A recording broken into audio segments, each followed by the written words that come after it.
नमस्कार दोस्तों, एक बार फिर से मेरे चैनल में आप सभी का बहुत बहुत स्वागत है। आज हम बात करेंगे कक्षा 8वीं वसंत भाग 3 से बस की यात्रा पाठ के बारे में। ये चैनल आप सभी के लिए ही है। इस चैनल के माध्यम से हम हिंदी को एक नए अंदाज में पढ़ते हैं। यदि आप पाठ को अच्छे से समझना चाहते हैं, अपनी भाषा में उत्तर लिखना पसंद करते हैं, हिंदी में धारा प्रवाह बोलना चाहते हैं, अपना आत्मविश्वास जागृत करना चाहते हैं, हिंदी से संबंधित विभिन्न गतिविधियों में बढ़ चढ़कर हिस्सा लेना चाहते हैं, हिंदी की शब्दावली सुधारना चाहते हैं, यानी बहुत सारी बातें जो हिंदी से जुड़ी हैं। साथ साथ भारतीय संस्कृति को आप हिंदी के माध्यम से सीखना समझना चाहते हैं, हर पाठ को आप बहुत गहराई से समझना चाहते हैं, उसकी आलोचना करना चाहते हैं, तो ये चैनल आपके लिए बहुत उपयोगी हो सकता है। यदि आप सिर्फ रटना पसंद करते हैं तो ये चैनल आपके लिए बिल्कुल भी उपयोगी नहीं है। ये हर वीडियो से पहले मैं आप सभी को बताता हूँ। यदि आप चाहते हैं कि इस चैनल के माध्यम से आपको फ़ायदा हो, तो ज़रूरी है कि आपकी आदत होनी चाहिए पाठ को डेप्थ में जाकर समझने की। चाहे आप शिक्षक हों, चाहे आप छात्र हों, यदि आप पाठ को समझना चाहते हैं एक नए अंदाज में और विस्तृत रूप में, बहुत विस्तार से पाठ को अगर समझने के आप आदी हैं, तो ये चैनल आपके लिए बहुत उपयोगी होगा। तो ठीक है, हम बढ़ते हैं इस पाठ की तरफ। ये जो पाठ है बस की यात्रा, जैसा कि आप देख रहे हैं, ये हरिशंकर परसाई जी ने लिखा, यानी इसके जो लेखक हैं हरिशंकर परसाई जी हैं। ये जो पाठ है ये व्यंग्य है। व्यंग्य एक शैली होती है जिसके माध्यम से हम अपनी बात लोगों तक पहुंचाते हैं। किसी वास्तविक समस्या पर हम जब कुछ कहना चाहते हैं तो सीधे सीधे हम नहीं बोल सकते, तो उसको थोड़ा सा घुमा फिरा करके बोलना पड़ता है। यानी समस्या के बारे में जब आप थोड़ा व्यंग्यात्मक शैली, व्यंग्य का अर्थ होता है हिडन मीनिंग। आप किसी को सीधा सीधा बोलेंगे तो वो अनुचित होगा, आप पर कोई मुकदमा भी हो सकता है। इसलिए क्या होता है, व्यंग्य एक शैली है, स्टाइल है लिखने का। अंग्रेज़ों के ज़माने में जब अंग्रेज़ हमारे भारत में थे, तब जो भारत के जो लेखक थे वो भारत अपने देश के लिए लिखते थे, तो अंग्रेज़ों से बचने के लिए उन्होंने इस शैली का इस्तेमाल बखूबी किया है। यानी कि अगर वो उन्हें कुछ दिखाना है, अंग्रेज़ी राज की दुर्दशा के बारे में दिखाना है कि कितना वो हिंदुस्तानियों पर अत्याचार करते हैं, तो इसके लिए वो सीधा सीधा बोलेंगे तो उनको मुसीबत हो जाएगी, उनको जेल भेज दिया जाएगा। इसलिए वो करते क्या थे कि व्यंग्यात्मक शैली का इस्तेमाल करते थे, यानी कि वहाँ पर प्रतीक इस्तेमाल होते थे। उदाहरण के लिए किसी राजा का नाम ले लिया, उस राज्य के जो हालात दिखा दिए, और वो हालात किससे मिलते जुलते होते थे, उस समय की जो हमारे देश की स्थिति से। और वो जो राजा होता था वो राजा अंग्रेज़ों का प्रतीक होता था, उसका रिप्रेजेंटेटिव की तरह से इस्तेमाल करते थे, उसके ज़रिए वो व्यंग्य करते थे। अंग्रेज़ जो है उसको समझ नहीं पाते थे, यदि कोई समझता भी था तो वो कहते थे कि आपकी बात नहीं, ये तो राजा की कहानी है। इससे क्या होता है, व्यंग्य लिखने से लेखक बच जाता है, अपने आप को बचा लेता है व्यंग्य लिखने के माध्यम से। व्यंग्य जो है इसमें हमेशा याद रखिए, सीधी सीधी बात नहीं कही जाती है, बात को कहने का एक तरीका है, उसको हम व्यंग्य बोलते हैं। तो ये जो पाठ है इसमें भी हरिशंकर परसाई जी ने व्यंग्य किया है, और हरिशंकर परसाई जी व्यंग्य के लिए विख्यात हैं। हिंदी साहित्य में इनका जो नाम है व्यंग्यात्मक शैली के लिए बहुत जाना माना नाम है। इनकी हर शैली में जो भी ये लिखते हैं उसमें व्यंग्य छुपा हुआ रहता है। भारतीय समाज में जो अव्यवस्थाएँ हैं, जो गड़बड़ियाँ हैं, उसको चाहे वो राजनीतिक बात करें या सामाजिक बात करें, उसमें उसको सीधा सीधा ना कह के ये व्यंग्यात्मक शैली में कहने के लिए प्रख्यात हैं। तो आज का ये पाठ हम पढ़ते हैं और आगे बढ़ते हैं। इस पाठ को पढ़ने और समझने के लिए ज़रूरी है कि जो मैं बार बार अपने हर पाठ में इस्तेमाल कर रहा हूँ पिछले कुछ दिनों से, एक गतिविधि, उसका नाम है SCM, यानी स्टोरी, कैरेक्टर्स एंड मैसेज। इस गतिविधि का इस्तेमाल आप अपनी कक्षा में, अगर यदि आप शिक्षक हैं तो अपनी कक्षा में आप सब्जेक्ट एनरिचमेंट के लिए बखूबी कर सकते हैं। इसमें हर बच्चे को आप कुछ बच्चों के ग्रुप बना करके उसका इस्तेमाल आप करेंगे। कैसे करेंगे मैं अभी आपको बताता हूँ। SCM यानी S मतलब स्टोरी, C मतलब कैरेक्टर, एंड M मतलब मैसेज, हम उसकी बात कर रहे हैं। तो अब हम आगे बढ़ते हैं, देखते हैं इसको हम कैसे इस्तेमाल करेंगे। S का मतलब स्टोरी यानी कहानी हो गया। तो कहानी में जो आप पढ़ाने जा रहे हैं उसमें कहानी के जो मुख्य बिंदु हैं, एक तरह से उसका सारांश भी आप लिख सकते हैं। यहाँ सिर्फ सैंपल के रूप में दिया जा रहा है। जो बच्चे इसको सुन रहे हैं, देख रहे हैं, जो शिक्षक देख रहे हैं, सुन रहे हैं, वो इसके लिए क्या कर सकते हैं, अपने बोर्ड को, जो आप ब्लैक बोर्ड या ग्रीन बोर्ड इस्तेमाल करते हैं, उसको 3 पार्ट में डिवाइड करके लिख सकते हैं और बच्चों से पूछ सकते हैं कि इसमें कहानी क्या है। तो कहानी के मुख्य बिंदु आएंगे, फिर आप पूछेंगे इसके कैरेक्टर्स क्या हैं, इसके पात्र क्या हैं। दूसरे कॉलम में आप पात्र लिखेंगे, तीसरे में आप पूछेंगे इसका मैसेज क्या निकलता है, क्या संदेश, क्या कहने की कोशिश कर रहा है लेखक, तीसरे कॉलम में लिखेंगे। इस तरह से SCM हो जाएगा। तो इससे बच्चे बहुत बेहतर तरीके से पाठ को समझ पाते हैं और हर सवाल का जवाब SCM में समाया होता है। यानी कि जो भी प्रश्न बनते हैं किसी भी पार्ट से, चाहे वो लिटरेचर का कोई भी पार्ट हो, किसी भी क्लास की मैं बात कर रहा हूँ, आप देखिए कोई ना उस पार्ट के जो प्रश्न का संबंध या तो स्टोरी से होगा या किसी कैरेक्टर का जैसे चरित्र चित्रण आ जाता है उससे होगा, या कहानी का जो संदेश क्या है, इसके जरिए क्या कहना चाहता है, इसका भावार्थ समझाइए। ये बहुत सारी जो बातें हैं वो संदेश से संबंधित हैं। यानी कि यदि आप SCM को समझ जाते हैं तो आपके लिए हर सवाल का जवाब देना बहुत आसान हो जाता है। आप इसको जो गतिविधि के रूप में करते हैं तो अपनी कक्षा को आप 3 ग्रुप में बांट सकते हैं, जिसमें कुछ बच्चे कहानी के बारे में बताते हैं, कुछ बच्चे जो हैं पात्रों के बारे में बताएंगे, कुछ बच्चे उसके मैसेज पर काम करेंगे। तो आप इस तरह से करेंगे तो बहुत अच्छे से बच्चे इसको समझते हैं और जो बच्चे सुन रहे हैं वो भी इसको बहुत अच्छे से इस्तेमाल करके खुद भी इसका उपयोग कर सकते हैं। अपना 5-6 बच्चों का ग्रुप बना करके कि आप किसी अपने मित्र को बोल सकते हैं कि वो स्टोरी पर काम करे, कोई बच्चा उसमें से कैरेक्टर के बारे में बताए, कोई बच्चा उसके बाद मैसेज के बारे में बताइए। इससे क्या होगा, बच्चों की आप बेहतर तरीके से सीख पाएंगे। चलो हम देखते हैं क्या क्या है इसके अंदर। तो जैसे कि कहानी है बस की यात्रा, तो हम कहानी की जो स्टोरी लाइन लेते हैं, मुख्य बिंदु लेते हैं। क्या है, लेखक तथा उनके मित्रों का पन्ना से सतना की ओर जाना। यानी पहले वो डिसाइड करते हैं कि हमें कहाँ जाना है, पन्ना से सतना की ओर जाना है। ये दोनों जो जगह हैं ये बच्चों मध्य प्रदेश में है, MP के अंदर है।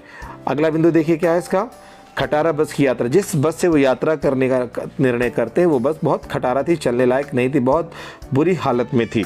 उसके बाद में बस में जो कई बार खराबी आती है और समस्याएं आती हैं और बस के चलते समय भी ये समस्या आती है। आगे अगला बिंदु देखते हैं, बस की बदहाल स्थिति पर चर्चा तथा व्यंग। बस में बैठे यात्री उस खटारा बस में चलते चलते परेशान हो जाते हैं, बस के बारे में बात करते हैं। उसके अंदर बस के जो हिस्सेदार हैं, पार्टनर हैं इस कंपनी की, जिस कंपनी की बस थी, वो अपनी बस की तारीफ़ किए जा रहे हैं। जो लेखक हैं हरिशंकर परसाई जी उसी में यात्रा कर रहे हैं, तो वो और उनके साथ कुछ मित्र मिलकर के बस की स्थिति पर चर्चा कर रहे हैं। सीधे सीधे नहीं बोल रहे हैं, व्यंग करके बोल रहे हैं। सीधे बोलेंगे तो हो सकता है लड़ाई झगड़ा हो जाए और वहाँ पर खुद बस का जो मालिक, जो पार्टनर था कंपनी का, वो भी इसमें था, एक तरह से मालिक था, तो उसको बुरा लग सकता है। तो घुमा फिरा करके बात कहते हैं, व्यंग करते हैं। जो व्यंग किस किस रूप में होता है वो अब कहानी को जब हम पढ़ेंगे तो जानेंगे। बीच बीच में मैं उसका चर्चा करूँगा। तो आप मुख्य बिंदुओं को लिखते जाइए, जो समझ ना आए उसको वीडियो को बार बार चला के देखिए। और हाँ, वीडियो आप पूरी देखेंगे तभी बात को समझ में आएगा आपको। और यदि आप चाहते हैं कि बार बार इस तरह की चीज़ें आपको समझ में आए, विस्तार से पाठ को समझना चाहते हैं और अपने अपने विद्यालय में टॉप 5 या टॉप 10 में आना चाहते हैं, तो आपको मेहनत करनी पड़ेगी मेरे साथ। उसके लिए आप चैनल को आप सब्सक्राइब कर सकते हैं और वीडियो को आप अपने मित्रों के साथ में साझा कीजिए और उनसे दोबारा चर्चा कीजिए। ज़रूरी नहीं कि मैंने जो कहा है वो अंतिम हो, इसमें वो अपनी तरफ से बहुत अच्छी अच्छी बातें जोड़ेंगे, क्योंकि ज्ञान बांटने से बढ़ता है। ज़रूरी नहीं कि जितना मैंने कहा वो अंतिम हो। मैं अपने ज्ञान की सीमा के अनुसार बोल रहा हूँ। हो सकता है आप बच्चे और शिक्षक जो सुन रहे हैं मुझसे भी बेहतर इसमें बहुत बातें जोड़ सकते हैं। जितना आप लोगों के साथ बांटेंगे इसका उत्तर बहुत खूबसूरत और बहुत अच्छा बनता चला जाएगा।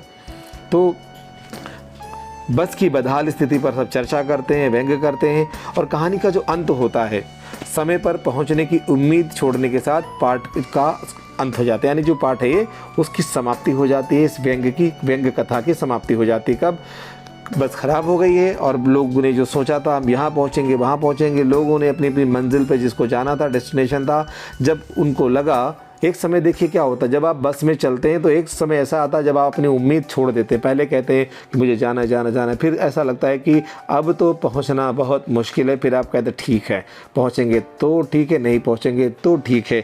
तो उसमें जो यात्री थे उन लोगों ने कहीं भी पहुंचने की उम्मीद छोड़ दी थी, क्योंकि वो लिमिट क्रॉस कर गई थी, बस खटारा थी, बस चल नहीं रही थी, बस की हालत बहुत ही बदतर थी। अब यहाँ पर एक बात मैं कहना चाहूँगा, ये कहानी जो है हमारे जो भारतीय परिवहन व्यवस्था है, सार्वजनिक परिवहन व्यवस्था जिसको हम पब्लिक ट्रांसपोर्ट सिस्टम बोल सकते हैं, इस पर व्यंग करती है। हरिशंकर परसाई जी ने जो हमारी सार्वजनिक परिवहन व्यवस्था है उस पर व्यंग किया है। यहाँ बस की यात्रा को उन्होंने एक सिंबल के रूप में इस्तेमाल किया है। यदि वो सीधे सीधे बोलेंगे तो वो गलत समझा जाएगा, तो उन्होंने ये लिखने की एक स्टाइल है, जैसा कि मैंने कहा, उन्होंने अपने व्यंग शैली में कहने को तो एक बस की यात्रा की बात इसमें कही है, लेकिन ये बस की यात्रा ना होकर के आप देखिए जो भारत भर में जो अलग अलग राज्यों में जो सार्वजनिक परिवहन व्यवस्था है, चाहे वो छोटे टेम्पो चलते हों, चाहे थोड़ी टैक्सी चलती हों, और उसके बाद अलावा बसेस चलती हों जिसमें खूब सारे लोग भर के चलते हैं, चाहे किसी को चोट लगे कुछ लगे, लेकिन बहुत ज़बरदस्त उसमें भीड़ होती है। जितने लोग होते हैं उससे ज़्यादा भीड़ होती है। कई बार फ्रिक्वेंसी इतनी कम होती है, यानी कि बसों की संख्या बहुत कम होती है, इसलिए लोग उसमें घुस करके जाते हैं। कुछ लोग आपने देखा होगा लटक के जाते हैं, कुछ लोग बस के ऊपर चढ़ के जाते हैं। मतलब हर किसी को अपने घर पहुंचने की, अपने जहां वो जाना चाहते हैं उस पर पहुंचने की जल्दी है, उतनी बसेस अवेलेबल नहीं होती हैं। शहरों की स्थिति ये है। गांव में आपने देखा होगा, गांव के अंदर क्या होता है, कई बार क्या होता है, जो हाईवेज़ हैं, हाईवेज़ पर एक आध बस आती है, और गांव जो होते हैं हाईवेज़ से, कई ऐसे गांव हैं जो बहुत 15-15, 20-20 किलोमीटर अंदर होते हैं। वहां से लोग शहरों की पहले हाईवे की तरफ बढ़ते हैं। हाईवे तक आने के लिए उनके पास सड़कें नहीं हैं अच्छी, कई लोगों के पास तो ऊबड़ खाबड़ सड़कें हैं। खड़ंजा होता है, खड़ंजा अर्थ होता है मतलब जो ईंट की जो सड़क बनाई जाती है, ज़मीन में ईंट गाड़ गाड़ के ज़मीन से उसको चलने लायक बना देते हैं। आप सोचिए उस ईंट की बनी सड़क पर चलना आसान काम नहीं होता है, फिर भी उस पर कोई बैलगाड़ी वाले से कोई लिफ्ट ले लेता है, कोई वहाँ एक आध किसी के पास बाइक होती है उसकी लिफ्ट ले लेता है। ज़्यादातर लोग ट्रैक्टर पर आते हैं, जैसे कोई ट्रैक्टर जा रहा है हाईवे की तरफ तो लोग उससे लिफ्ट ले लेते हैं। कोई बैलगाड़ी जा रही है सामान लेकर के शहर की तरफ, उसमें बैठ जाते हैं। यानी कि बहुत दुष्कर हो जाता है उनके लिए बस की यात्रा करना, कहीं दूर जाना। इसलिए गाँव में बहुत सारे लोग अपने शहर की तरफ बहुत कम जाते हैं, जिनके पास साधन नहीं है आने जाने के, तो वो इनसे बचते हैं। तो आप देखिए उसमें क्या होता है कि एक बस सुबह आती है, फिर वो शाम को आती है, तो वो लोग उन्हीं बसों पर निर्भर होते हैं। तो आप एक पार्ट और भी देखेंगे जो है जहाँ पहिया है, उसमें भी इस तरह की कुछ कहानी है, आप बाद में पढ़ेंगे तो आपने पढ़ा होता, उससे आप इसको जोड़ के समझ सकते हैं। तो आप देखिए सड़कें भी ठीक नहीं हैं, और जहाँ पर कुछ टैक्सी चलती हैं, टेम्पो चलते हैं, उसमें आपने देखा है कि 3 यात्रियों के बैठने की क्षमता होगी तो 6-7 बिठा लेगा, लटका भी लेगा, उसे अपना पैसा कमाना है। तो इसका सीधा सा अर्थ हो जाता है कि उसको पैसे से मतलब है, आपकी जान जोखिम में है क्या नहीं है। कई बार इतनी भीड़ होती है गर्मी में कि आपके पसीने छूट जाते हैं, बस को रोक के खड़े हो जाते हैं, और भी सवारियाँ बिठाते हैं, लेकिन आप कहते हैं चला लो भाई चला लो, हमें लेट हो रही है, तो वो सीधे कहते हैं भैया ज़्यादा जल्दी है तो आप टैक्सी कर लो, ये तो ऐसे ही चलेगी। तो आप क्या करेंगे, लड़ाई झगड़ा होता है, कई बार कुछ और बातें बढ़ जाती हैं। तो बहुत सारी बातें इसमें जुड़ी हुई, यानी सार्वजनिक परिवहन व्यवस्था पर वो हरिशंकर परसाई जी पूरा व्यंग कर रहे हैं। जो आप अलग अलग राज्यों के लोग हैं, इसको वीडियो को सुन रहे हैं, देख रहे हैं, तो आप खुद अंदाज़ा लगा सकते हैं जो पब्लिक ट्रांसपोर्ट सिस्टम है उसकी हालत कैसी है, और उसको किस तरह से एक आम आदमी जब उसमें चलता है उसकी कितनी परेशानियाँ होती हैं, वो यहाँ पर दिखाया गया है। अब देखिए अगला बिंदु देखते हैं, सी यानी कैरेक्टर्स के बारे में। पात्र, इस कहानी के जो मुख्य पात्र में आपने देखा लेखक खुद उसमें एक यात्री के रूप में आता है। उसके बाद में लेखक के कुछ मित्र हैं, वो भी इस कहानी के पात्र हैं, क्योंकि पूरी कहानी बस के अंदर ही चलती है। जो स्थान है कहानी का वो बस ही है, और उसमें एक और कैरेक्टर है, वो है हमारे इसके एक हिस्सेदार यानी जो पार्टनर है कंपनी की, जिस कंपनी की बस है। इसके बाद संदेश में देखते हैं, हालांकि मैंने भी चर्चा की है संदेश के बारे में।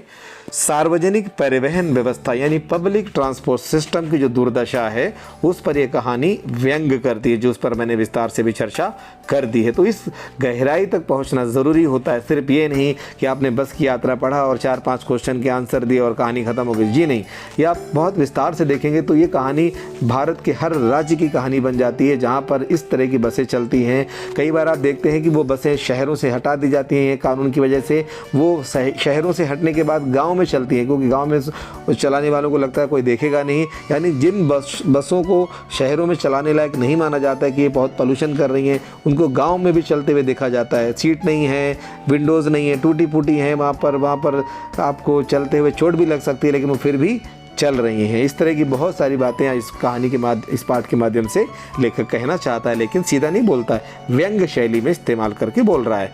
अगला बिंदु देखिए क्या है, स्वार्थी प्रवृत्ति, ये बहुत महत्वपूर्ण बिंदु है, इस कहानी का ध्यान रखिए। इसे आपके हर प्रश्न का जवाब आपको इन 2 बिंदुओं में मिलेगा। जो 3-3 नंबर के कई बार प्रश्न आते हैं उनका संबंध इन्हीं 2 बिंदुओं से होता है। चाहे आप किसी भी स्कूल में पढ़ते हैं, भारत के हर सवाल का जवाब इसी कहानी में छुपा हुआ है और इसी बिंदु में छुपा हुआ है। जो बड़े क्वेश्चन होते हैं जिसको हम बोलते हैं BBQ, वैल्यू बेस्ड क्वेश्चंस, मूल्य परक जो प्रश्न होते हैं इन्हीं 2 बिंदुओं पर आधारित होते हैं। आपके पास ये कला होनी चाहिए कि आप अपने उत्तर को प्रश्न के अनुसार मोड़कर लिख सकें। अब देखिए क्या है, आपने देखा सार्वजनिक परिवहन व्यवस्था पर व्यंग कर रहा है लेखक, और दूसरा बिंदु क्या आता है, स्वार्थी प्रवृत्ति। स्वार्थी प्रवृत्ति को कैसे एक्सप्लेन करेंगे, ये देखिए।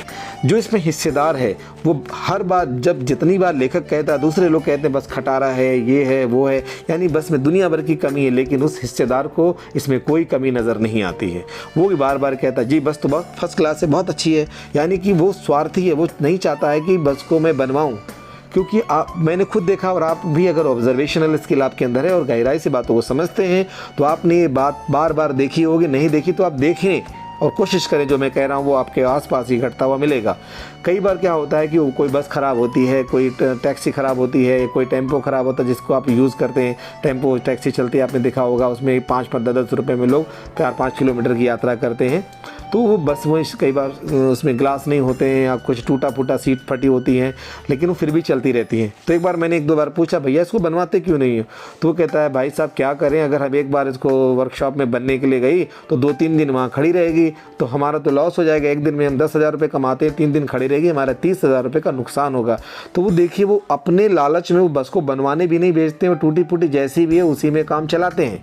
सीट नहीं है तो भी कोई फ़र्क नहीं पड़ रहा है, ग्लास नहीं है तो भी कोई फ़र्क नहीं पड़ रहा है, जगह जगह से टीन और टूटा हुआ है, किसी को लग जाए, हाथ कट जाए, कोई फ़र्क नहीं पड़ रहा, वो चल रही है उसी खटारा के रूप में।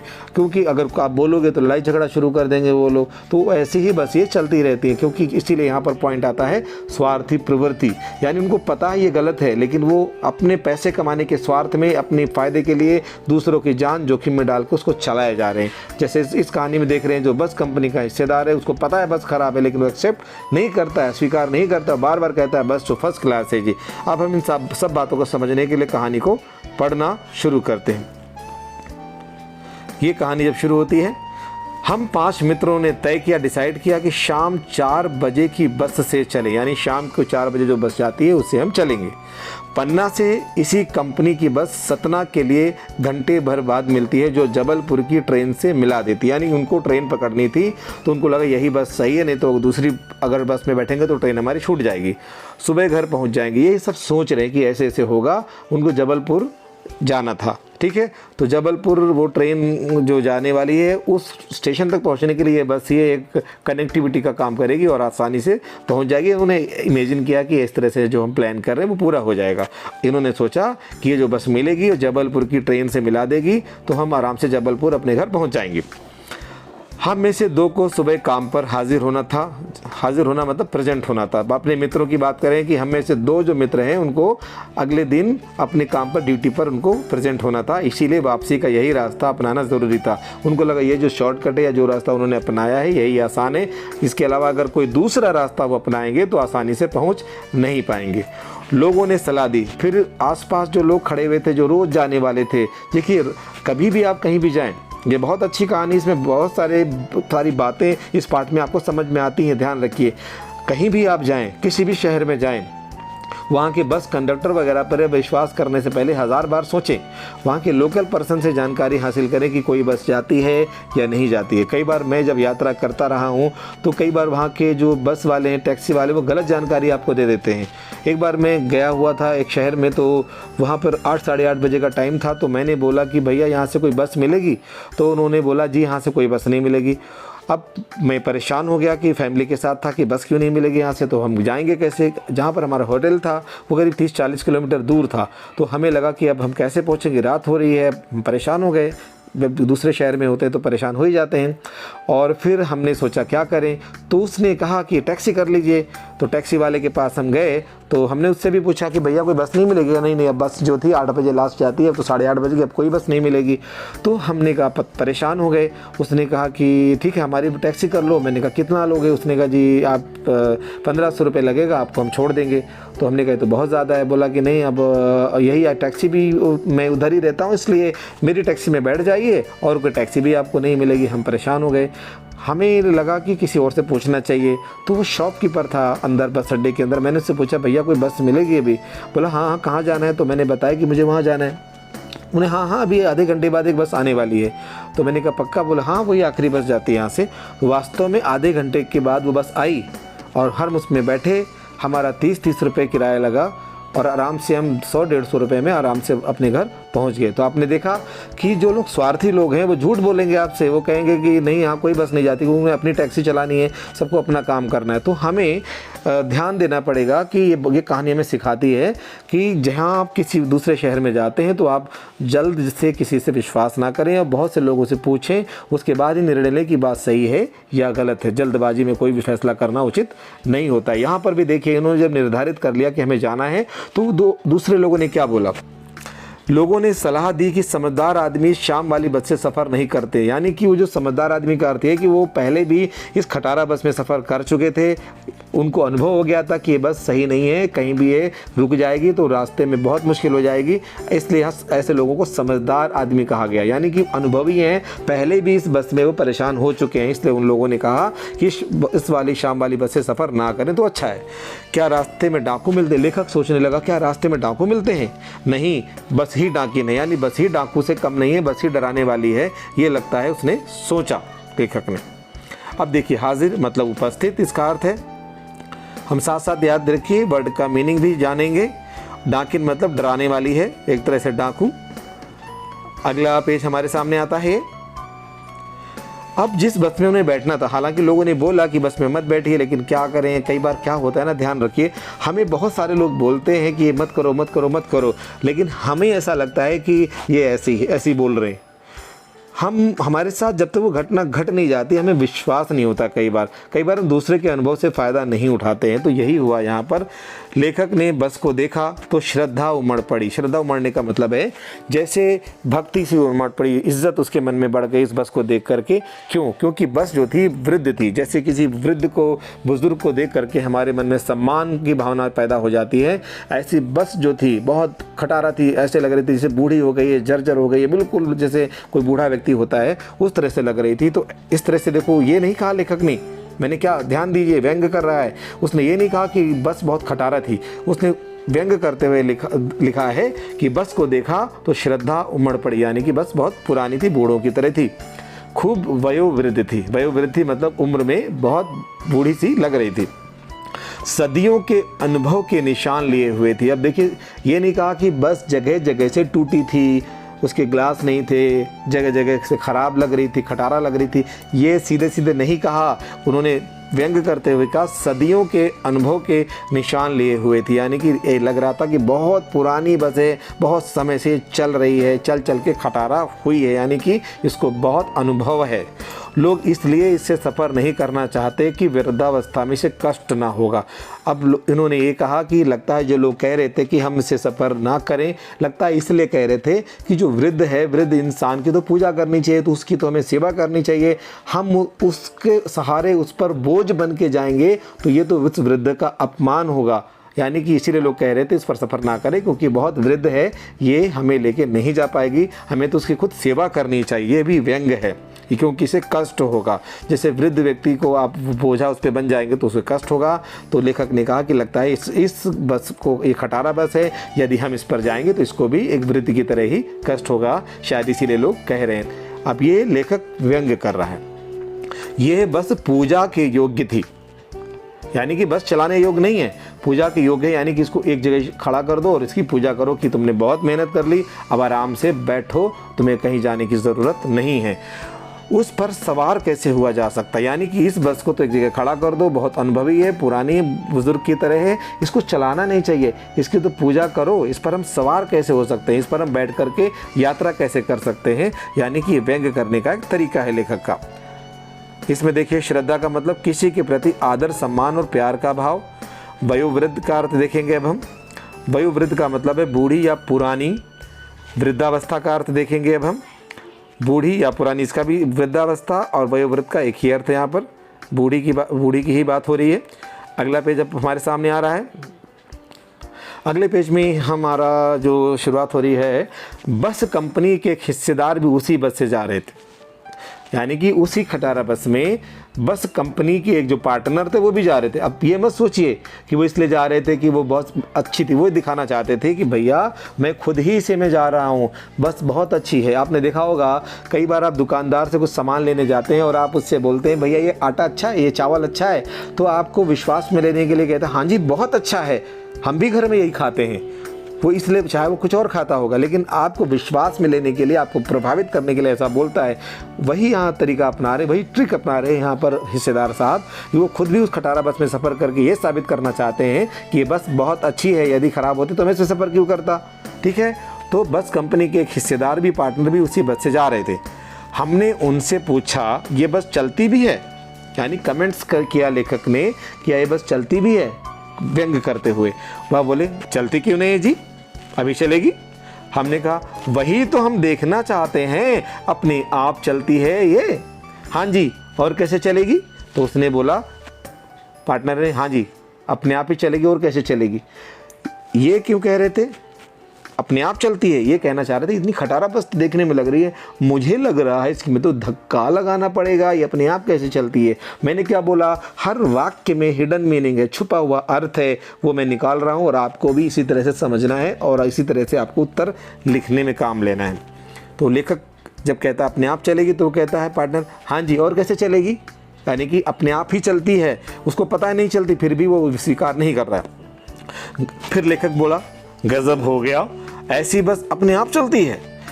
अब ये भी कमेंट्स है कि वो उस हिस्सेदार पर कमेंट्स कर रहा है, इतनी खटारा बस है और अपने आप चलती है। मुझे तो मन ही मन क्या सोच रहा था, इसका हिडन मीनिंग क्या है, मुझे तो लग रहा था कि इसको धक्का लगाना पड़ेगा। हम आगा पीछा करने लगे कि भाई जाएं या ना जाएं, क्या करें। तभी डॉक्टर मित्र ने कहा डरो मत, चलो बस अनुभवी है। उन्होंने भी व्यंग शुरू कर दिया कि डरो मत, बैठ जाओ, ये बस अनुभवी, बहुत जो एक्सपीरियंस वाले लोग होते हैं उन पर ज़्यादा विश्वास करना चाहिए। नई नवीली बसों से ज़्यादा विश्वसनीय है, यानी जो नई नई बसें निकल के आती हैं शोरूम से, ब्रांड नहीं, उससे ज़्यादा एक्सपीरियंस है। यानी कि जो नया नया व्यक्ति होता है उससे इतना अनुभव नहीं होता है, ये तो जो पुराने लोग होते हैं उन्हें ज़्यादा अनुभव होता है। इसलिए डॉक्टर मित्र ने कहा कि चलो बैठो, ये बस जो है नई नवीली बसों से ज़्यादा अनुभवी लग रही। ये भी व्यंग है, हमें बेटों की तरह प्यार से गोद में लेकर चलेगी, यानी जिस तरह से बुजुर्ग व्यक्ति अपने बच्चों को गोद में लेकर घुमाते हैं, उसी तरह से ये बस जो है हमें अपने बच्चों की तरह गोद में लेकर घूमेगी। ये कमेंट्स किया जा रहा है। हम बैठ के जो छोड़ने आए थे वे इस तरह देख रहे थे जैसे अंतिम विदाई दे रहे हों। जो छोड़ने आए तो वैसे देख रहे हैं भैया पता नहीं बस पहुंचेगी या कहीं खड्डे में गिरेगी। यानी उनकी आंखों से लेखक को लगा कि जैसे कि वो अंतिम विदाई दे रहे हैं कि भैया पता नहीं कैसे तुम पहुंचोगे, भगवान तुम्हारा भला करे। उनकी आंखें कह रही थी।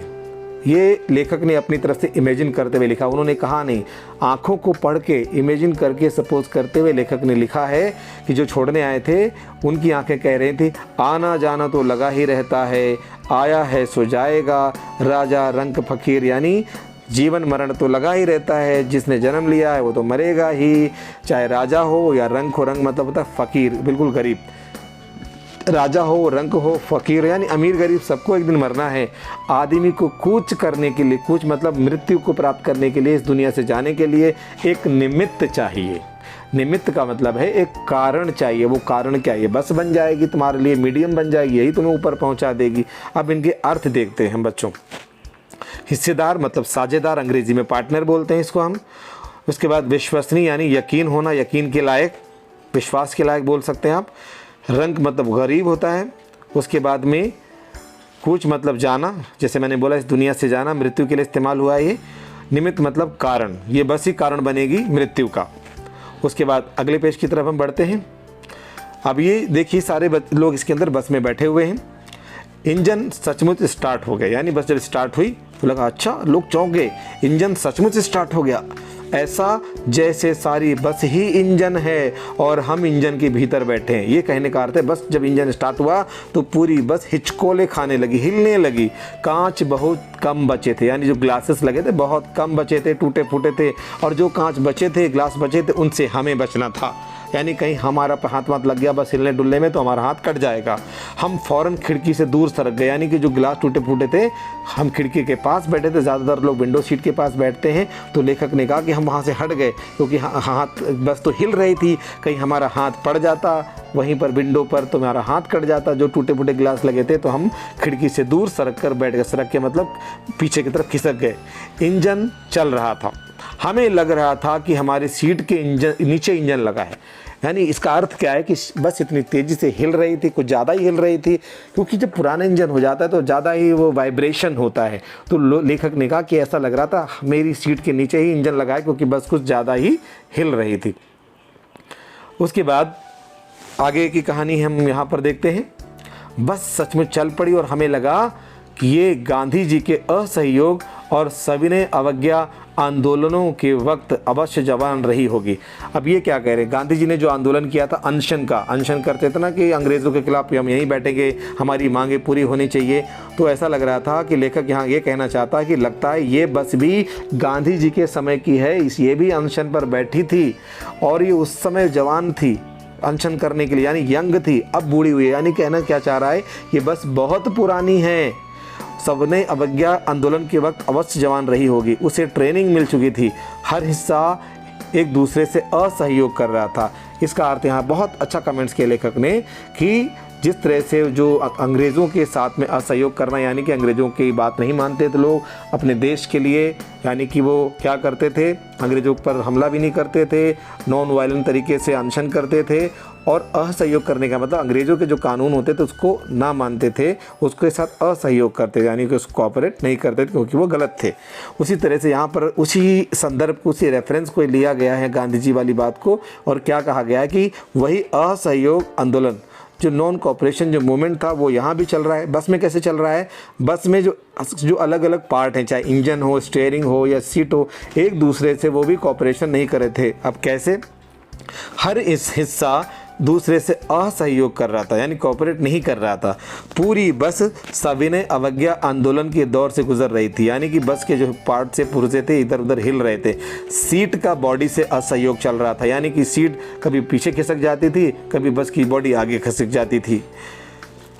कभी लगता कि सीट को छोड़कर बॉडी आगे भागी जा रही है। 8-10 मील चलने पर सारे भेदभाव मिट गए, यानी खड़खड़ खड़खड़ खड़खड़ बस चलने लगी, बहुत तेज़ी से चलने लगी। यानी जब बस धीरे चल रही थी तो ऐसा लग रहा था कि कभी बॉडी आगे भाग रही, कभी सीट आगे भाग रही, कभी सीट आगे भाग रही, कभी बॉडी पीछे जा रही है, क्योंकि बस धीरे चल रही थी। कहीं खड्डे थे तो उससे भी वाइब्रेशन हो रहा था, इंजन तेज़ चल रहा था। धीरे धीरे धीरे धीरे जब बस की स्पीड बढ़ गई तो ऐसा लेखक ने लिखा कि लगता है कि हाँ अब थोड़ी शांति मिलेगी।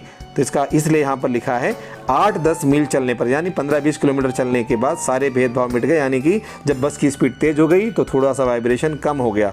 अब ये समझ में नहीं आता कि सीट पर हम बैठे हैं या सीट हम पर बैठी है, यानी इतनी तेज़ से वाइब्रेशन भी चल रहा है और डर लग रहा है, ये समझ नहीं आ रहा कि हम सीट के नीचे बैठे हैं या सीट के ऊपर बैठे हुए हैं। अगला पेज देखिए, इससे पहले इसका अर्थ देख लेते हैं जो यहाँ पर हाईलाइटेड आपको दिख रहा है। गांधी जी द्वारा चलाया गया 1921 का जो आंदोलन है उसे हम सविनय अवज्ञा आंदोलन कह रहे हैं, जिसकी यहाँ पर बात की गई है।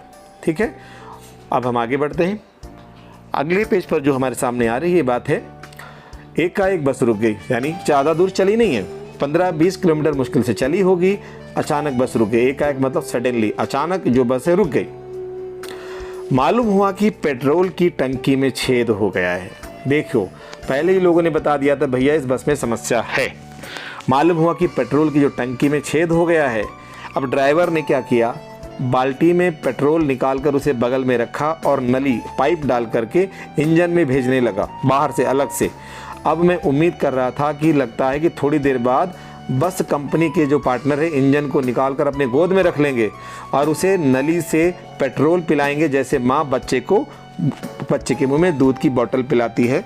अब देखिए ये भी कमेंट्स कर रहे हैं, यानी कि इस तरह से ये लोग कर रहे हैं तमाशा, जैसे लग रहा है कि परेशान करें लोगों को। इनको पता है ये चीज़ ख़राब है, लेकिन फिर भी इस तरह से दिखा रहे हैं कि बहुत इनको चिंता है, ये बस को रिपेयर नहीं करा रहे हैं। बस की रफ्तार अब 15-20 मील हो गई थी, बहुत ज़्यादा स्पीड नहीं थी। मतलब मुझे उसके किसी हिस्से पर भरोसा नहीं था। ब्रेक फेल हो सकता है, स्टीयरिंग टूट सकता है। प्रकृति के दृश्य बहुत लुभावने लगते हैं। हम जब बस में सफ़र कर रहे होते हैं तो आसपास आपने देखा होगा जो जंगल वंगल पड़ते हैं, बस की विंडो सीट पर बैठ करके आसपास के सुहावने जो नज़ारे हैं, जंगल पहाड़ वगैरह देखना बहुत अच्छा लगता है। लेकिन लेखक यहाँ पर क्या कह रहा है कि प्रकृति के जो दृश्य है, जो आसपास जो सीनरी है, ग्रीनरी है, बहुत सुहावनी लगती है। ज़्यादातर दोनों तरफ के हरे भरे पेड़ थे जिन पर पक्षी बैठे थे। लेकिन यहाँ पर मामला अलग है। और वो क्या मामला है, लेखक क्या कहना चाहते हैं वो देखते हैं। मैं हर पेड़ को अपना दुश्मन समझ रहा था। क्यों? क्योंकि बस के जो ब्रेक फेल लग रहे थे, बस अजीब तरीके से चल रही थी, हिचकोले खा रही थी, वाइब्रेशन हो रहा था। बस पर लेखक को और उसके मित्रों को एक तरह से विश्वास ही नहीं था कि ये चल रहेगी, कहीं ठुक जाएगी, कहीं टूट जाएगा, कुछ भी हो सकता है। तो जो बस बीच बीच में ट्रीज आते थे, पेड़ आते थे, उनको देख करके लेखक घबरा जाता था। तो वो कहता है मैं हर पेड़ को अपना दुश्मन समझ रहा था। जो भी पेड़ आता डर लगता कि बस इससे ज़रूर टकराएगी, वहाँ निकल जाता। यानी वो पेड़ निकल जाता तो दूसरा पेड़ का इंतज़ार करता, लगता है उससे कुछ ज़रूर होगा। झील दिखती, लेक यानी जहाँ पानी तालाब वगैरह दिखता तो और डर जाता, लगता बस इसमें ज़रूर गोता लगाएगी, यानी कि इसमें ज़रूर स्विमिंग करेगी, घुस जाएगी इसके अंदर। एकाएक फिर बस रुक गई, फिर अचानक बस रुक गई। ड्राइवर ने तरह तरह की तरकीबें लगाई, यानी तरह तरह की ट्रिक्स यूज की, तरीके अपनाए, पर वह बस नहीं चली। सविनय अवज्ञा आंदोलन शुरू हो गया, यानी कि बस ने अनशन शुरू कर दिया, भैया मैं यहाँ से आगे नहीं बढ़ूंगी। कंपनी के हिस्सेदार कह रहे थे, फिर भी बोले जा रहे हैं बस तो फर्स्ट क्लास है जी, ये तो इत्तेफाक की बात है, आज ही खराब हो गई, वैसे कोई समस्या नहीं आती है, तो बस बहुत अच्छी है। क्षीण चांदनी में वृक्षों की छाया के नीचे वह बस बड़ी दयनीय लग रही थी। क्षीण मतलब होता है हल्की हल्की जो चांदनी आ रही थी, बहुत ज़्यादा नहीं थी, उससे जो वृक्षों की छाया के नीचे, वृक्ष जो थे उसके छाया के नीचे जो बस खड़ी थी बड़ी दयनीय लग रही। दयनीय का मतलब बहुत ऐसा लग रही थी जैसे कोई बूढ़ा व्यक्ति है, बहुत बीमार व्यक्ति, उस पर दया आ रही है, दया के काबिल है। दयनीय का मतलब जिस पर आपको दया करने का मन करे। लगता था जैसे कोई वृद्धा थक कर बैठ गई हो, यानी बस को देखकर ऐसे लगता था जैसे कोई बूढ़ी महिला थक करके बैठ गई हो कि भैया अब मैं आगे नहीं जा सकती। हमें ग्लानि हो रही थी, यानी हमें अपने आप पर गुस्सा आ रहा था कि हम बेचारी पर लद कर कहाँ जा रहे, क्यों जा रहे हैं हम बेचारी एक बूढ़ी बस पर लद के, यानी कि इतनी खटारा बस है, आप उस पर लद करके क्यों जा रहे हैं। यानी ग्लानि का मतलब है अब पछतावा हो रहा था कि हमें ऐसा नहीं करना चाहिए था। अगर इसका प्राणांत हो गया, यदि, अब यहाँ पर भी व्यंग है, लेखक कह रहा अगर इसका प्राणांत हो गया तो इस बियाबान में हमें इसकी अंत्येष्टि करनी पड़ेगी। यानी इस वृद्धा का, यानी बस का अगर यहाँ पर अंत हो गया, प्राणांत मतलब इसकी मृत्यु हो गई, कुछ हो गया, तो इस बियाबान में यानी सुनसान जंगल में हमें ही इसकी अंत्येष्टि यानी अंतिम क्रिया, अंतिम संस्कार करना पड़ जाएगा। ये भी व्यंग है। अब अर्थ देखिए, क्षीण मतलब बहुत कमज़ोर, हल्की हल्की चांदनी। दूसरा देखिए, दूसरा शब्द का अर्थ आ गया हमारे सामने। ग्लानि का अर्थ दुख हो रहा था, पश्चाताप हो रहा था, ये भी लिख सकते हैं, आप समझ सकते हैं। उसके बाद अगला है प्राणांत, मतलब मृत्यु, मर जाना। अगला शब्द हमारे सामने आता है बियाबान, सुनसान, बिल्कुल सन्नाटा, जंगल समझ के चलिए। और अंत्येष्टि मतलब अंतिम संस्कार होता है मृत्यु के बाद, उसकी बात हो रही है यहाँ पर। अगला पेज हमारे सामने आता है। अब इसमें बहुत अच्छी बात है जो हम पढ़ेंगे, धीरे धीरे कहानी का उद्देश्य आपको स्पष्ट हो रहा है। हिस्सेदार साहब ने इंजन खोला और कुछ सुधारा। देखिए जो हिस्सेदार साहब है वो भी मैकेनिक से कम नहीं है। अब वो मैकेनिक है, इसका सीधा सा अर्थ है उन्हें पता है कि उनकी बसें ख़राब हैं, इसलिए वो जानबूझ के चल रहे थे, लेकिन लोगों को मूर्ख बना रहे हैं और बार बार कह रहे हैं जी बस बहुत फर्स्ट क्लास है, कोई समस्या नहीं है। और क्यों कहते हैं मैं आपको बता चुका हूँ। वो चाहते हैं अगर बस मैकेनिक के पास गई, वर्कशॉप में गई, पैसा भी लगेगा, 2-3 दिन का नुकसान भी हो जाएगा। इस लालच में वो लोगों की जान जोखिम में डाल करके बस लगातार चलाते रहते हैं और दूसरों को अपने विश्वास में लेने के लिए खुद भी उसमें यात्रा कर रहे हैं। उसकी चाल और कम हो गई, यानी बस की चाल, अब बस आगे चली, उसकी चाल और कम हो गई और स्लो हो गई। धीरे धीरे वृद्धा की आंखों की ज्योति जाने लगी, यानी कि उस बस की जो हेडलाइट थी वो बहुत वीक होने लगी, उसकी रोशनी। चांदनी में रास्ता टटोल कर वह रेंग रही थी। ऐसा लग रहा था कि चांदनी में जो थोड़ी बहुत रोशनी आ रही थी चांदनी रात में, उसमें वो रास्ता टटोल कर धीरे धीरे धीरे धीरे वो बढ़ रही थी। जैसे कोई बूढ़ा व्यक्ति जिसको कम दिखाई पड़ता हो अपने हाथ में लाठी लेकर के धीरे धीरे रास्ता टटोलता है, ऐसी वो बस धीरे धीरे रेंग रही थी। रेंगने का मतलब बहुत धीरे धीरे चल रही थी, आगे चल रही थी। पीछे, आगे या पीछे से कोई गाड़ी आती दिखती, यानी उस बस के आगे पीछे जब कोई गाड़ी आती दिखती तो वह एकदम किनारे खड़ी हो जाती, यानी कि एक साइड में वो ड्राइवर उसको खड़ी कर देता था क्यों? क्योंकि जो पिछले वाली गाड़ियाँ आगे वाली गाड़ियों से बहुत तेज़ चल रही थी, ये अगर बीच में चलती तो दूसरे लोग हॉर्न बजाते और उसको साइड में कर लो, साइड में कर लो ऐसा बोलते। तो इसी बात को लेखक ने कैसे लिखा है, साइड में खड़ी हो जाती थी, यानी ड्राइवर उसको साइड में खड़ी कर देता था क्योंकि उसकी स्पीड तेज़ नहीं थी। तो लेखक ने इमेजिन करते हुए लिखा है कि ऐसा लगता है कि बस लोगों से कह रही है निकल जाओ बेटी, यानी दूसरी गाड़ियों से वो गाड़ी कह रही है, बूढ़ी गाड़ी, कि निकल जाओ बेटी, अपनी तो अब उम्र नहीं रही, यानी अब मैं बूढ़ी हो गई हूँ, अब तुम जैसी स्पीड मेरे पास नहीं रही, अब मैं उस तरह से स्पीड में नहीं चल सकती, अब तुम लोग आगे निकल जाओ। एक पुलिया के ऊपर पहुंचे ही थे कि एक टायर फिस करके बैठ गया, यानी पंचर हो गया। पुलिया होता है, एक पुल तो होता है बड़ा, ब्रिज जो होता है, पुलिया का अर्थ है यहाँ पर बीच बीच में आपने हाईवेज पे देखा होगा छोटे छोटे नाले भी होते हैं, नाले के ऊपर जो छोटे से स्मॉल से ब्रिज बने होते हैं उसको पुलिया बोलते हैं। थोड़ा सा अप एंड स्लोप होता है, थोड़ा ऊंचा सा, उसकी बात हो रही है। तो उस पर जैसे चढ़ी बस तो उसका टायर पंचर हो गया, फिस मतलब टायर पंचर हो गया, बैठ गया। वह बहुत ज़ोर से हिलकर थम गई, ब्रेक लग गया। अगर स्पीड में होती तो उछलकर नाले में गिर जाती। मैंने उस कंपनी के हिस्सेदार की तरफ पहली बार श्रद्धा भाव से देखा, यानी कि श्रद्धा भाव का मतलब कमेंट्स कर रहा है कि भैया ये क्या कर रहे हो, तुमको पता है ये बस जो है इतनी खतरनाक है फिर भी तुम चला रहे हो। लेकिन श्रद्धा भाव से देखने का अर्थ ये है कि उसको पता है कि बस ख़राब है लेकिन फिर भी वो उसके अंदर यात्रा कर रहा है जानबूझ करके दूसरों को दिखाने के लिए। इस बात को लेखक ने लिखा है कि वो हमने उसकी तरफ श्रद्धा भाव से देखा कि वो खुद इस बस में अपने आप को जान जोखिम में डालने के लिए आया है। वह टायरों की हालत जानते हैं, यानी कि जो पार्टनर को टायरों की हालत पता थी फिर भी जान हथेली पर लेकर इसी बस में सफ़र कर रहे थे। यानी कि उसको पता था टायर ख़राब है फिर भी जान को जोखिम में डाल के इस बस में सफ़र कर रहा था। या जान जोखिम में नहीं डाल रहा, मैंने आपको बताया, वो दूसरों को विश्वास में लेना चाहता है कि ताकि लोगों को लगे कि बस में कोई ख़राबी नहीं है, यार ये मालिक तो खुद ही इसमें जा रहा है, ताकि अधिक से अधिक लोग उसकी तरफ बैठें, उस बस में बैठें। उत्सर्ग की ऐसी भावना दुर्लभ है, यानी कि लेखक ने कमेंट्स करते हुए कहा कि ये जो बस का हिस्सेदार है खुद बस में जा रहा है जबकि पता है बस खराब है, टायर खराब है, खटा रहा है। तो उत्सर्ग की ऐसी भावना दुर्लभ है, इसका मतलब है इसके अंदर त्याग की भावना, सेक्रीफाइस करने की भावना है। ये ऐसी भावना तो कम लोगों में मिलती है, ऐसी भावना तो देश के सैनिकों में मिलती है जो देश के लिए जान निछावर कर देते हैं। सोचा, लेखक आगे कहता है, उसके इस बिहेवियर को देख करके आगे कहता है, उससे पहले हम समझ लें उत्सर्ग का मतलब है बलिदान करना, सेक्रीफाइस करना। सोचा, लेखक कहता है, इस आदमी के साहस और बलिदान की भावना का सही इस्तेमाल नहीं हो रहा है, यानी इसके अंदर जो फीलिंग है खुद मरने की, ध्यान देने की, त्याग की, सेक्रीफाइस करने की, लगता है इसकी इस फीलिंग का जो इस्तेमाल है सही नहीं हो रहा है। इसे तो किसी क्रांतिकारी आंदोलन का नेता होना चाहिए। अब कमेंट्स ये भी है कि इसे तो कोई जो क्रांतिकारी आंदोलन होता है, जैसे जो आंदोलन करते हैं, मूवमेंट करते हैं, किसी बात के खिलाफ करते हैं, उसका इसको हेड होना चाहिए था, नेता होना चाहिए था। अगर बस नाले में गिर पड़ती और हम सब मर जाते तो देवता बाहें पसारे उसका इंतज़ार करते, कहते वह महान आदमी आ रहा है जिसने एक टायर के लिए जान दे दिए, प्राण दे दिए, मर गया पर टायर नहीं बदला। यानी ये भी व्यंग्य किया गया है। दूसरा घिसा टायर लगाकर बस फिर चली, यानी जो स्टेपनी रखी थी दूसरा टायर को लगाया, वो भी घिसा हुआ था, अच्छा नहीं था, उसको लगाया, बस को चलाया, यानी बस टाइम पास टेम्परेरी चल रही थी।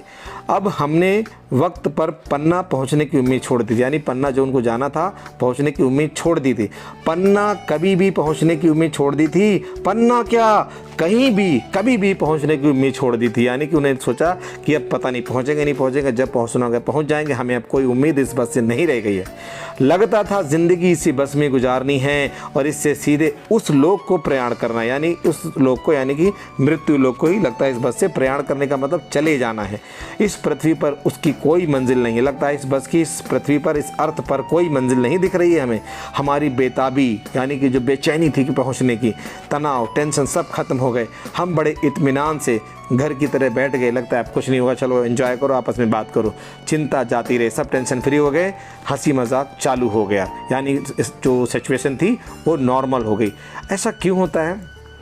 कोई भी स्थिति क्या होती है, जब आप कहीं पर जाते हैं कुछ देर के लिए टेंशन होती है, फिर धीरे धीरे जब आपको लगता है इसका कोई रास्ता नहीं है तो ऐसे ही चलेगा, जनरल हो गई बात, तब आप उसको एक्सेप्ट कर लेते हैं। जैसे कोरोना था, आपने देखा शुरू में जब ये माहौल था डरे हुए थे, अब धीरे धीरे लोगों ने एडजस्ट करना सीख लिया।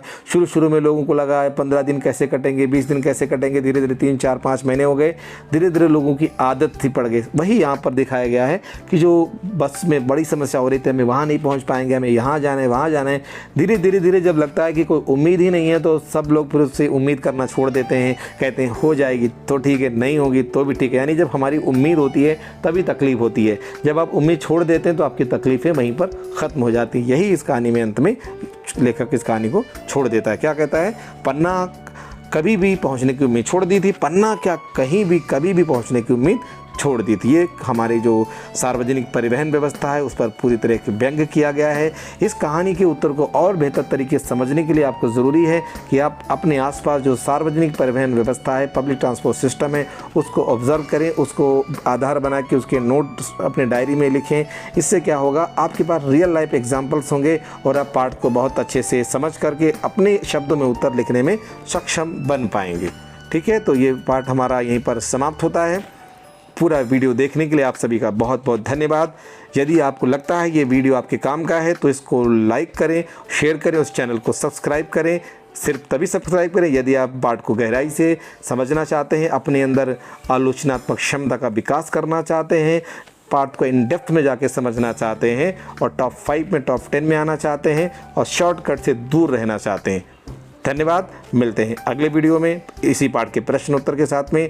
तब तक के लिए नमस्कार।